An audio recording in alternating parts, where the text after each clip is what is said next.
بسم اللہ الرحمن الرحیم۔ شادی کے تقرب میں حضرت مولانا محمد یوسف صاحب رحمۃ اللہ علیہ کی ایک اہم تقریر کے مشہور مقام ڈنڈلی گلی میں جنوری 1958 میں 6 روزہ بڑا تبلیغی اجتماع ہوا تھا۔ اجتماع کے دوران ہی مقامی حضرات کی طلب پر متعدد نکاح بھی ہوئے۔ اس موقع پر حضرت مولانا نے بیاہ شادی کی اسلامی روح کے متعلق مختصر سی مگر اہم تقریر فرمائی۔ حضرت مولانا نے فرمایا، اس وقت چند نکاح ہو رہے ہیں۔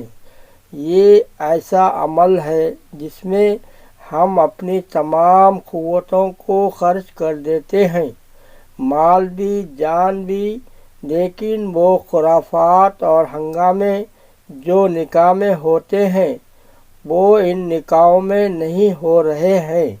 حضور صلی اللہ علیہ وسلم اور آپ صلی اللہ علیہ وسلم کے مبارک ساتھی بھی انسان تھے، انسانی تقاضے وہ بھی پورا فرماتے تھے، مگر ان کا زیادہ مال و جان خدا کی راہ میں خرچ ہوتا تھا۔ امت کے لیے کچھ اسباب ایسے ہیں جن کو اختیار کرنے سے امت پھیلتی پھولتی ہے، اور کچھ اسباب ایسے ہیں جن کو اختیار کرنے سے بگاڑ آتا ہے، جن کی ساری دلچسپیاں اپنی زبانی اور نفسانی خواہشوں میں آ جاتی ہے، وہ مٹ جاتے ہیں۔ جن انسانوں کا نظریہ یہ فقط مال حاصل کرنا ہو اور مال کو اپنی نفسانی خواہش اور زبان پر خرچ کرنا ہو، وہ مٹا کرتے ہیں۔ بڑی بڑی حکومتیں اور مالدار انسان ان دونوں چیزوں میں پھنس کر اپنا مال خرچ کرتے ہیں۔ وہ دنیا میں مصیبت اور آخرت میں عذاب میں مبتلا ہوتے ہیں، نصف نابود ہو جاتے ہیں، ان کی جڑیں کٹ جاتی ہیں، اور جن کو اللہ رب العزت چمکانے کا ارادہ کرتے ہیں ان کو ان دونوں چیزوں سے نکالتے ہیں۔ وہ ان دونوں چیزوں پر اپنا پیسہ خرچ نہیں کرتے، بلکہ وہ ایمان و اخلاق کی راہ میں اپنے مال اور جان کو خرچ کرتے ہیں۔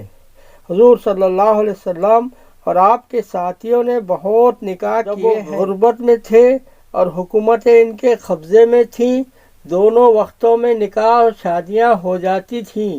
حضور صلی اللہ علیہ وسلم کے 11 نکاح ہوئے، ولیمے میں کوئی خاص انتظام کھانے کا نہیں ہوا۔ حضور صلی اللہ علیہ وسلم نے اپنی بیٹی حضرت فاطمہ رضی اللہ عنہ کے نکاح میں بہت معمولی خرچ کیا۔ حضرت سلمان رضی اللہ عنہ جب وہ گورنر تھے نکاح کیا تو سسرال والوں نے مکان سجا رکھا تھا، تو فرمایا یہ کیا کعبہ میں منتقل ہوگا؟ تمہارا مکان کو بخار چڑھ رہا ہے جو تم نے کپڑا پہنا رکھے ہیں۔ جواب ملا، آپ کی شادی کے لیے سجایا تھا۔ فرمایا میرے حبیب محمد صلی اللہ علیہ وسلم نے ایسے مکان میں رہنے سے منع فرمایا ہے جس کو کپڑوں سے سجایا گیا ہو۔ پہلے مکان کی زینت ساری کی ساری اتار کر رکھ گئی، تب مکان میں داخل ہوئے، پھر بہت سے غلام بانیاں خدمت کے لیے سامنے آئیں۔ اس پر فرمایا سب قیامت میں حساب و کتاب دینے کا ذریعہ بنیں گے، اس لیے میں ان کو نہیں لوں گا۔ آگے بہت سا ساز و سامان دیکھا، سب سامان واپس کیا۔ آگے گئے تو بہت سی عورتیں جمع تھیں جو دلہن کو رخصت کرنے کے لیے آئی تھیں، سب کو اٹھا دیا اور اس کے بعد اپنی بیوی کے پاس گئے۔ حضرت ابن عمر رضی اللہ تعالیٰ عنہ کی شادی میں مکان سجایا گیا۔ حضرت ابو ایوب رضی اللہ تعالیٰ عنہ نے شرکت سے منع فرمایا، جس میں مکان شادی کی وجہ سے سجایا۔ ایک گورنر نے ایک بارات کی رخصتی دیکھی جس میں بہت سے لوگ روشنی میں دلہن کو لے جا رہے تھے، تو آپ نے درہ لے کر سب کو